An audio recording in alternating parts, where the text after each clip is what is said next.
Colosenses 3, 16 y 17, Nueva Traducción Viviente. Que el mensaje de Cristo, con toda su riqueza, llene sus vidas. Enséñense y aconséjense unos a otros con toda la sabiduría que Él da. Canten salmos e himnos y canciones espirituales a Dios con un corazón agradecido.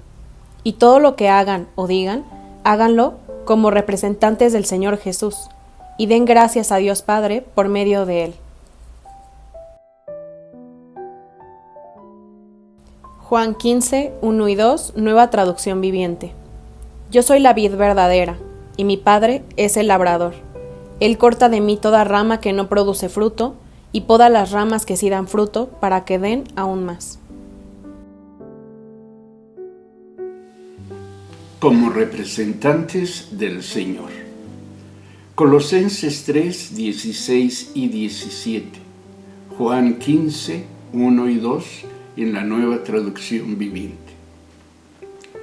Agradezco mucho a quienes han tenido la gentileza de seguir las propuestas de reflexión que he compartido últimamente, particularmente dirigidas a quienes se han alejado de Dios y que han abandonado la iglesia, pero no solo ellos. Creo que esta será la penúltima de tales propuestas de reflexión por el momento. Así que, una vez más, te invito para que dialoguemos.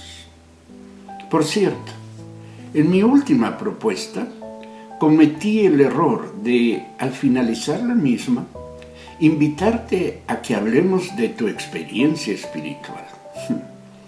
Perdona mi presunción y autocomplacencia. Debí proponer que hablemos de nuestra experiencia espiritual, pues estoy seguro puedo aprender y descubrir mucho de tu caminar espiritual. Uno de los reclamos de quienes se alejan de Dios y abandonan la iglesia es que ni Dios ni la iglesia les dejan vivir su propia vida. Alguien lo expresó así: no sé por qué tengo que soñar los sueños de Dios y no los míos propios. Es decir, hay un sentimiento de despojo y de limitación.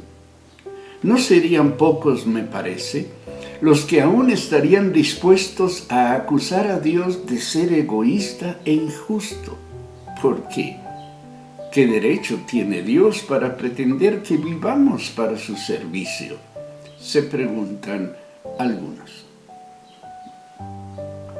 Hoy quiero animarte a considerar algunas cuestiones relativas a eso que llamamos el llamamiento, la vocación cristiana, su razón y su propósito. Y con toda sinceridad debo aceptar, para empezar, que vivir para Dios, consagrar nuestra vida a Él, conlleva el sufrimiento, la incomprensión, el dolor y el cansancio.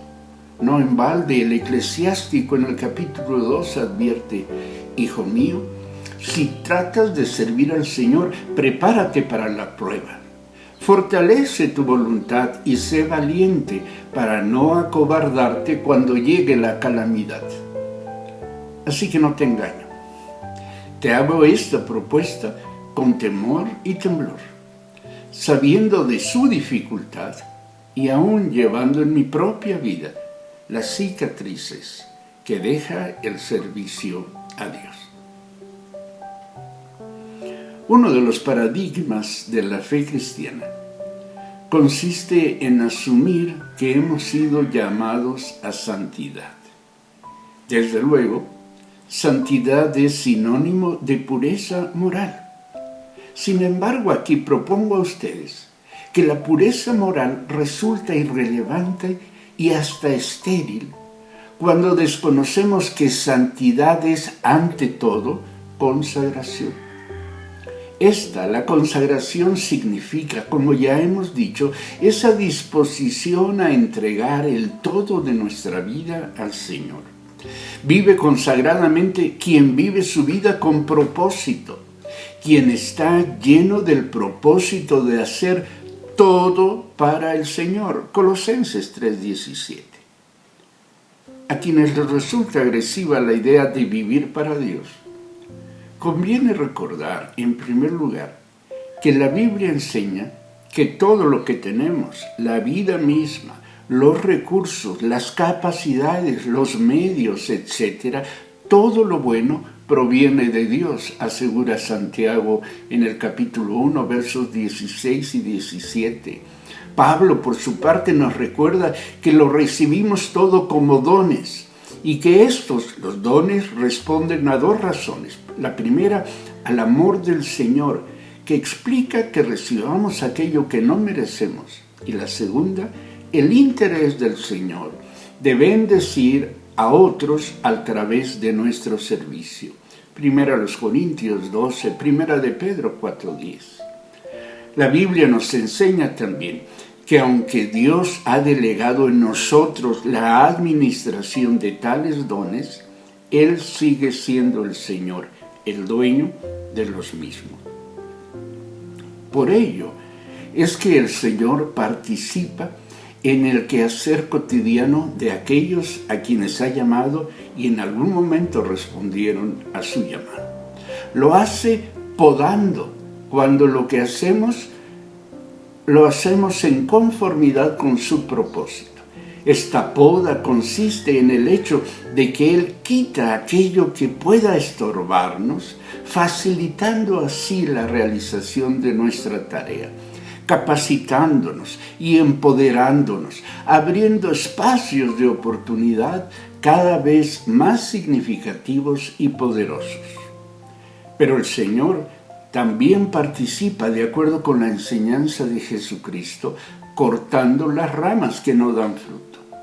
Esto no significa literalmente que Él nos separe de su cuerpo, la iglesia, sino que nos quita la autoridad, es decir, el derecho y el poder para hacer aquello que nos había encomendado. Y al quitárnoslo, lo entrega a otros para que sí cumplan el propósito divino. Juan 15 y Mateo 21:43. Esto explica, en no pocos casos, nuestro fracaso en tantas áreas de nuestra vida cuando nos resistimos o nos negamos de plano a vivir para Él. Explica, por ejemplo, no pocas crisis matrimoniales, familias disfuncionales, chascos, fracasos laborales, pérdidas económicas, aún de salud, etc. Al no administrarlos correctamente los dones recibidos, al no consagrarlos al Señor, perdemos la autoridad y el poder de hacer lo que nos es propio con ellos y terminamos en una constante de pérdida y de frustración. No es raro que la razón por la que nos resistimos a asumir nuestra condición de administradores y por lo tanto el compromiso de vivir cuidadosamente para el Señor sea que creamos que vivir así nos limita, que coarta nuestra libertad y que nos aleja de la plenitud de nuestra realización personal. Pero nada más falso. Los dones no quitan, los dones nos empoderan. Vivir con propósito, una vida con propósito, nos empodera, nunca nos limita y menos aún nos despoja de aquello que nos es propio. Por el contrario, el llamado bíblico es siempre a vivir la vida plena. La dádiva que Jesús nos ha traído es precisamente la vida abundante. Y este término no solo se refiere a aquellas cosas que clasificamos como las cosas espirituales, sino al todo de la vida. Creo que Eclesiastés nos sirve para fundamentar esta afirmación cuando nos invita a hacer todo aquello que esté en nuestra mano hacerlo. Eclesiastés 9, 7 al 10. La única condición es que todo lo que hagamos o digamos, lo hagamos en el nombre del Señor Jesús y dando gracias al Padre por medio de Él. Colosenses 3, 17. Es decir, que lo consagremos, que lo hagamos sagrado, para así honrar y agradecer a Dios por los dones recibidos. ¿Cómo sabes? Sagrado es aquello digno del máximo respeto por su carácter divino o por estar relacionado con la divinidad. El vivir la vida consagradamente da sentido, da razón de ser y dirección a la misma vida. El creyente, recordando a Jesús Adrián Romero, camina pisando tierra santa.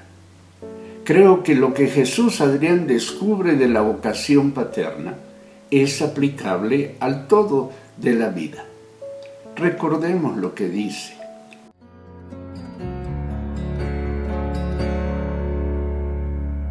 Sobre tierra santa estaba caminando, no me daba cuenta que estabas hablando. No quité el calzado de mis pies ni supe a una zarza ardiendo. Eras tú llamando.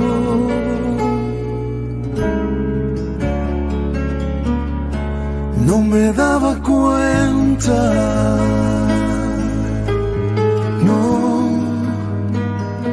No me daba cuenta. Sobre tierra santa estaba caminando. No me daba cuenta que estabas hablando. No quité el calzado de mis pies, ni supe, era una zarza ardiendo. Eras tú llamando. Es decir, el creyente fiel camina caminos que inician en Dios y llevan a Dios. Matrimonio, paternidad, vocación, espacios de servicio, todo ello es en sí mismo un llamado que Dios le hace al creyente para honrarlo y servirlo en el todo de la vida, es decir, a vivir consagrado, dedicado a Dios. Quien vive consagrado a Dios encuentra una razón inamovible para vivir, Dios mismo. Ello le permite superar las dificultades, las incongruencias propias y las de los demás, los pesares de la vida. Quien hace todo para el Señor, del Señor recibirá la recompensa esperada. Colosenses 3:23. Es en el Señor que descubre el qué y cómo hacer lo que le es propio. Es en el Señor que recibe la fortaleza y el poder para lograr sus metas, además de que goza siempre de la protección, del cuidado y de la provisión divinos. Quien vive para el Señor sabe lo que conviene hacer, cómo hacerlo y puede hacerlo. Al consagrarse a Dios, se vuelve un colaborador de Dios en la tarea que Dios está realizando en nuestro aquí y ahora, pero tarea que habrá de tener repercusiones en la eternidad. 1 Corintios 3:9. Los compañeros de trabajo se saben uno y otro. Saben qué, saben cuándo, saben cómo, saben con quiénes, saben que sí y que no. Además se apoyan mutuamente, se complementan, se ayudan y aún se protegen. Así es como pueden realizar la tarea que tienen por delante y terminan gozándose del triunfo alcanzado. Somos colaboradores, compañeros de Dios. Quien se consagra lo hace porque teme a Dios. Es decir, reconoce que Él es el Señor y que merece nuestro respeto, nuestra consideración y nuestro servicio. Por ello le trata reverentemente, con aprecio y profunda consideración. Así quien se consagra a Dios porque le teme, adquiere sabiduría para el todo de la vida.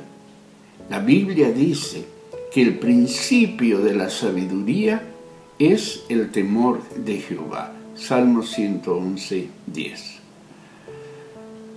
Déjame confesarte algo. Al mirar mi vida en retrospectiva e identificar los puntos de inflexión de mi vida que me llevaron al error, a sufrir pérdidas y caídas en el fracaso, puedo reconocer mi falta de consagración en tales momentos. Fueron tiempos de egoísmo, de rebeldías. Hice lo que hice convencido de mi derecho, de lo acertado de mis decisiones. Sin embargo, muy pronto se hizo evidente que fueron momentos de renuncia de Dios y también se hicieron evidentes las consecuencias de la misma. Así que después de muchos años, sigo teniendo evidencias de lo errado de mis decisiones y conductas. Sigo enfrentando las pérdidas y las consecuencias que me dañaron, que dañaron a los míos y sobre todo, que dañaron en alguna medida a la obra de Dios. Te comparto esto para que veas que somos compañeros de camino. Te he animado a que en la consideración del qué y del cómo de tu vida añadas a los muchos elementos de evaluación que consideras constantemente el otro factor, Dios. En la vida siempre necesitamos de puntos de referencia permanentes y evidentes. Recuerdo cuando fui invitado a predicar en una misión en las afueras de Culiacán. Las calles de ese barrio eran de tierra, sin nombre ni iluminación la mayoría de ellas. Quien me llevaba nunca había estado en esa zona. Seguía las instrucciones recibidas escritas en un pedazo de papel. Al llegar a cierta esquina dijo: «Esa luz prendida será nuestra señal de regreso». A nuestro regreso, la luz había sido apagada. Pasamos horas, literalmente, buscando la salida de una zona controlada por las bandas del narco sinaloense. En la vida, la única luz que no se apaga es Dios. Él es el único que permanece firme, fiel y verdadero. Por ello es que te animo a que salgas de ti mismo, a que dejes de ser el referente principal de tu vida y que corras el riesgo de mirar a Dios. Si Él es el Señor, y lo es nuestra vida, con sus aciertos y los errores, la que se explica en función de Él. Así que conviene considerar el vivir en función de Él y para Él, siendo sus representantes, haciendo todo para honrarlo y para servirlo integralmente.